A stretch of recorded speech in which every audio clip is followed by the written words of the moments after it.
বলুন একটা কোম্পানিতে কিছু হলো, সে কোম্পানির মাথা যে তাকে ছেড়ে যে কোম্পানিতে পাহারার কাজ করে তাকে গ্রেপ্তার করে নেওয়া হচ্ছে। বা একটি হাসপাতালে গোটাটায় আগুন লাগলো, সেই হাসপাতালের যে মেন প্রিন্সিপাল বা সুপার বা মালিক তাকে ছেড়ে দিয়ে সেখানে যে ওয়ার্ড বয় তাকে বলা হচ্ছে সে সবটা নিশ্চয়ই জানে, তাকেই গ্রেপ্তার করে দাও। অদ্ভুত নিয়ম বটে মমতা বন্দ্যোপাধ্যায় এবং তার সরকারের। রূপা গাঙ্গুলি এই মুহূর্তে রয়েছেন। রূপাদি, যত বেশি করে এই নির্যাতিতার ফাঁসি চাই, মমতা বন্দ্যোপাধ্যায়ের এই স্লিপ অফ টাং, ধরে নিলাম স্লিপ অফ টাং, বা সায়ন্তিকার ওই গিটার বাজানো, বা ওই আজ ধানের খেতে রৌদ্র ছায়ায় গান করে আর্টিস্টদের যাওয়া, এগুলো যত হেডলাইনের সামনে আসবে তত কিন্তু এই দাবিগুলো পেছনে চলে যাবে যে দফা এক দাবি এক মমতা ব্যানার্জির পদত্যাগ। আপনার কলিগ, সকল কলিগরা আসলে টালিগঞ্জ ফিল্ম ইন্ডাস্ট্রির সেই কাজটাই করছেন কি আসলে মমতা ব্যানার্জির জন্য, যাতে করে গুলিয়ে দেওয়া যায় সবটা অরাজনৈতিক, আমরা বাবা সাথে পাশে থাকি না, এই কাজটা কি করছেন? দেখুন, একটা হচ্ছে যে নানান মানুষ নানানভাবে তাদের প্রতিবাদ করছেন, কিছু হাস্যকর বটে, কিছু হয়তো তারা যা পারছেন তাই করছেন। আমি যদি সেই বিষয়ে কমেন্টটা এড়িয়েও যাই, আমি যদি বলি যে কেউ ধরুন অপারক, শাক বাঁচাতে জানে না, ফাইন, তার চেষ্টাটুকু নিয়ে হাস্যকত্য করারও দরকার। আমার মনে হয় যেটা প্রয়োজন সেটা হচ্ছে আসল যা ঘটনা, সেই ঘটনা থেকে কিছুতেই মন সরানো উচিত হবে না। কারণ মানুষের বারবার মনে রাখতে হবে যে কালকে আপনার মেয়ে বাড়ি থেকে বেরোবে এবং আপনার ছেলেরাও সুরক্ষিত নয় হয়তো। এখানে একই সময় একইভাবে এই পশ্চিমবঙ্গ আমার নিজের মানে লিস্টে রাখা একটা দিনে 7টা রেপ এই পশ্চিমবঙ্গে নানান জায়গায় ঘটেছে। আমার কাছে রেপের লিস্ট, রেপ আর মার্ডার আর গ্যাং রেপের লিস্ট এক এক সময় নিজেই দেখি, চমকে চমকে উঠি, ভয় পাই, কাতরে কাতরে উঠি। আপনি ভাববেন না ময়ূক যে আজকে শুধু এই একটা ঘটনাতে আরজিকরের ডাক্তার বলে এবং তার কর্মক্ষেত্র, আমরা কর্মক্ষেত্র হচ্ছে একটা মানুষের দ্বিতীয় বাড়ি হিসেবে আমরা ধরি, বছর পর বছর মানে ঘন্টার পর ঘন্টা আমরা ওখানে কাটাই।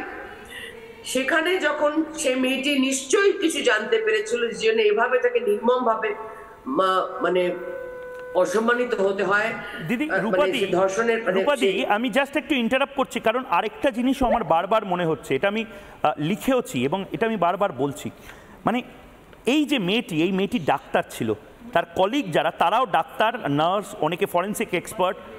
এই মেয়েটিকে আসলে তার ওয়ার্ক প্লেস, মানে আমি তো আতঙ্কিত হচ্ছি হঠাৎ করে আমার বাড়িতে কারোর এরকম ঘটনা ঘটলে, এবং ধরে নিন তার অফিস থেকে যদি ফোন আসে যে আপনি তাড়াতাড়ি চলে আসুন, আপনি কি অমুক অমুক ঘোষের ভাই বলছেন, দিদি বলছেন, বোন বলছেন, আপনি চলে আসুন, আপনার বোন, স্ত্রী, দিদি বা আত্মীয় সুইসাইড করেছে, আমার তো মাথা খারাপ হয়ে যাবে, আপনারও হয়তো মাথা খারাপ হয়ে যাবে। আপনি প্রথমে যাবেন এবং তারপর যা অবস্থাতে দেহটি দেওয়া হবে বা সাইন করতে বলা হবে হয়তো করে দেবে। এখানে আটকানো গেছে কারণ কি, আমি বারবার বলছি এটা ডাক্তারদের আন্দোলন শুধু নয়, ডাক্তার বলে এবং চারপাশে ডাক্তার ছিল বলে ক্লিনিক্যাল আইতে ধরা পড়েছে যে না, এটা তো সাধারণ সুইসাইডের ব্যাপার হতে পারে না, সারা শরীরে ক্ষতবিক্ষত বাইট মার্কস আছে, দেখে ক্লিনিক্যাল আইতে মনে হচ্ছে যে এখানে সেক্সুয়াল হ্যারাসমেন্ট হয়েছে, অর্ধনগ্ন দেহ আছে, নিম্নাঙ্গ থেকে জামা কাপড় নেই, রক্ত বেরোচ্ছে, এগুলো ক্লিনিক্যাল আইতে। ভাবুন আমি আপনি হলে এই অপশনটাও হতো না দিদি। দেখুন, একটা আমি আমার একটা সন্দেহ প্রথম দিন থেকে লাগছিল যে একটা আমি মানে শুনেছিলাম, যে দেখে মনে হচ্ছে যে এরকম করে ঘুমিয়ে আছে। এবার যেটুকু ঘুমিয়ে আছে দেখা যাচ্ছে, তার বাকিটা কি দেখা যাচ্ছে না? তার মানে কোথাও কি তারা সেখানেও আছে যারা। একটা কথা আমাকে বলুন তো একটু ময়ূক, আমার বারবার মনে হচ্ছে যে নিঝুম অন্ধকারে হাসপাতালে কোনো ব্যান্ড পার্টি তো বাজে না, ওখানে রোগীরা তাদের মতন আছে, চিকিৎসা যারা করছেন তারা আছেন, ওখানে কারা কারা ছিল, কি হয়েছিল যে একটা টু শব্দ বেরোল না, কোনো আওয়াজ। আমার বাড়ির দোতলায় বা নিচতলায় যদি একটা ঘর ঘরে করে কেউ চেয়ার টানে, তাতে মানে কিরকম আওয়াজ হয়। এত বড় একটা হাসপাতাল শুনশান, তাতে কোনো আওয়াজ হচ্ছে না। ওকে কি ক্লোরোফর্ম জাতীয় কিছু দেওয়া হয়েছিল? ওকে কি অন্য জায়গায় কোথাও মেরেনি, তারপরে কারণ বাসের দেওয়ালটা ভাঙা হয়েছে, তো ওকে কি অন্য কোথাও মেরে নিয়ে গিয়ে ওভাবে রাখা হয়েছিল? আমি দেখুন, আমি আমি আমি ডিটেকটিভ নই, আমি পুলিশও নই, আমি একজন সাধারণ মানুষ, আমি কোনো উকিলও নই। আমি আমার সাধারণ বুদ্ধি দিয়ে আমি ভেবে যাচ্ছি যে বারবার করে মনে হচ্ছে যে ওকে দেখে কি করে এইটুকু দেখে ওকে বোঝা যায়, এইটুকু থেকে বোঝা যাচ্ছে ঘুমোচ্ছে, সারা শরীরটা দেখা গেল না, ছত্রভঙ্গ, মুখের এখান থেকে ভাঙা চোরা রক্ত কিছু দেখা গেল না, শুধু হাত দেখে বুঝে গেল সে ঘুমোচ্ছে। তাকে দুবার ডাকতে আসেনি, একটু একটু গন্ডগোল লাগছে না? আমার তো অনেক কিছুই গন্ডগোল লাগছে দিদি, এবং সে কারণে আমি দীপাঞ্জন চক্রবর্তীর কাছে যাওয়ার আগে একটা ব্রেকিং নিউজ নেব, এবং এই ব্রেকিং নিউজটা নেওয়া জরুরি। তার কারণ ফরেন্সিক টেস্ট এবং যে অটোপসি রিপোর্ট, তা নিয়ে অনেকের সন্দেহ ছিল, এবং সিবিআইও মনে করছে আরেকবার বিশেষজ্ঞদের পারমিশন বা একটা সেকেন্ড ওপিনিয়ন নেওয়া উচিত। অভয়ার যে ফরেন্সিক ময়না তদন্তের রিপোর্ট পাঠানো হতে পারে এইমসে, অর্থাৎ এইমস দিল্লিতে। একটা basic standard operating procedure SOP থাকে। পুলিশের প্রাথমিক তদন্তে একাধিক অসঙ্গতি রয়েছে, এবং এই অসঙ্গতিগুলোকে একটু বোঝার চেষ্টা করছে সিবিআই এর অফিসাররা। মানে ফরেন্সিকটাই তড়িঘড়ি যে ফরেন্সিকটা হয়েছে, তার যে ভিডিওগ্রাফির যে ক্লিপ, ফরেন্সিকটা ওই কাটাছেঁড়া যেটা হয়েছে সেটা ক্যামেরা বন্দি হয়েছে, কিন্তু সেই সময় টেকনিক্যাল জায়গাগুলো, এই জিনিস হয়েছে টিক মার্ক দেওয়া হলো, দ্বিতীয় নম্বর পয়েন্ট হয়েছে টিক মার্ক দেওয়া হলো। এই যে ধারাটা, এই যে প্রসেসটা, এটা করার জন্য এই মুহূর্তে সিবিআই এর টিম দিল্লি এইমসের সাহায্য নেবে। অর্থাৎ দীপাঞ্জন চক্রবর্তী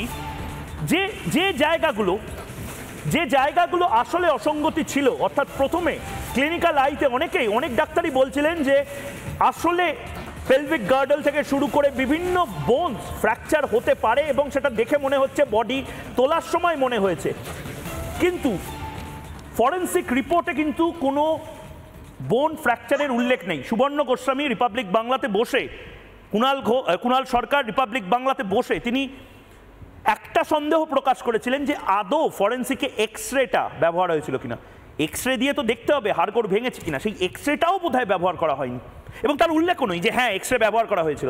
আর দুজন এই আরজি করের যে ফরেন্সিকের এক্সপার্ট, প্রয়োজনে তাদেরও কি জিজ্ঞাসাবাদ করা হতে পারে? এটা absolutely you are bang on the correct fact. দেখো, যখন একটা আনন্যাচারাল ডেথ, বডিতে অনেকগুলো এক্সটার্নাল ইনজুরি দেখা যাচ্ছে। ইনজুরি দু রকম, একটা এক্সটার্নাল ইনজুরি যেগুলো থেকে ব্লিডিং হয়, আর একটা ইন্টারনাল ইনজুরি বিভিন্ন অর্গানের ড্যামেজ হতে পারে, অথবা বোন স্ট্রাকচার যেটা সেগুলো ভাঙচুর হতে পারে। সেখানে আনন্যাচারাল ডেথে যদি বাইরে থেকে এক্সটার্নাল ইনজুরি দেখা যায়, তাহলে ইটস মাস্ট ফর এক্সরে।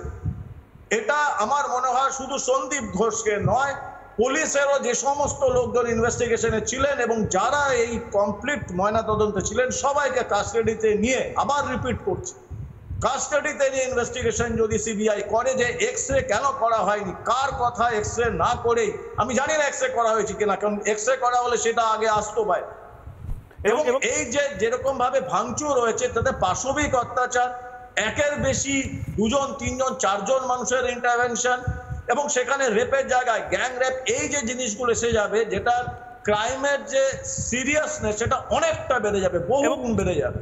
এবং সেই জন্য একটা স্কেপগোট সঞ্জয় রায়কে ধরে নিয়ে ওরা করে নিয়েছে, যেটাকে আমরা বলি কনফার্মেশন বায়াস। আমরা আগে ডিসাইড করে নিয়েছি যে এটাকে এরকম ভাবে সাজাবো, এবং সেই অনুযায়ী আমরা তথ্য প্রমাণ কিছু সামনে রাখবো, অধিকাংশ আমরা মিটিয়ে দেবো। সিবিআই যদি এই সমস্ত সিনিয়রদের না এনে কাস্টাডিতে না এনে জিজ্ঞাসাবাদ না করতে পারে, এগুলো বোধহয় মমতা বন্দ্যোপাধ্যায়, দীপাঞ্জন চক্রবর্তী দীর্ঘদিন ধরে আপনি বাংলার রাজনীতিও দেখছেন, রূপা গাঙ্গুলিও দেখছেন, আমরা সবাই দেখছি, আপনারা বলুন, আমরা এই পয়েন্টগুলো জট ডাউন করেছি। মমতা বন্দ্যোপাধ্যায় আসলে বোধহয় তৃণমূল কংগ্রেসের কফিনে 7টা পেরেক, বা রাজ্য সরকারের বর্তমান যে সরকার রয়েছে তার কফিনে 7টা পেরেক পুঁতে দিচ্ছেন। এবং মমতা বন্দ্যোপাধ্যায়, আমরা ঐতিহাসিক ভুল জ্যোতি বসু এবং বুদ্ধদেব ভট্টাচার্যের বলি, মমতা বন্দ্যোপাধ্যায়ের ঐতিহাসিক ভুলগুলো একবার দেখে নিন। প্রথম ভুল, সন্দীপ ঘোষকে পুনর্বহাল করা। মমতা বন্দ্যোপাধ্যায় বা স্বাস্থ্য ভবন এখনও সন্দীপ ঘোষকে স্যাক করতে পারেনি। বিনীত গোয়েলকে পদে রেখে দেওয়া, মমতা বন্দ্যোপাধ্যায় এখনো বিনীত গোয়েলকে সরাতে পারেনি। বুদ্ধদেব ভট্টাচার্য 26 দিন লাগিয়েছিল প্রসূন মুখার্জিকে সরাতে রিজওয়ানুর কাণ্ডের পর। 3 নম্বর, অভয়া কাণ্ড ধামাচাপা দেওয়ার চেষ্টা, এটা প্রকাশ্যে চলে আসছে। অভয়া কাণ্ড যে ধামাচাপা দেওয়ার একটা চেষ্টা হয়েছে সেটা প্রকাশ্যে চলে আসছে।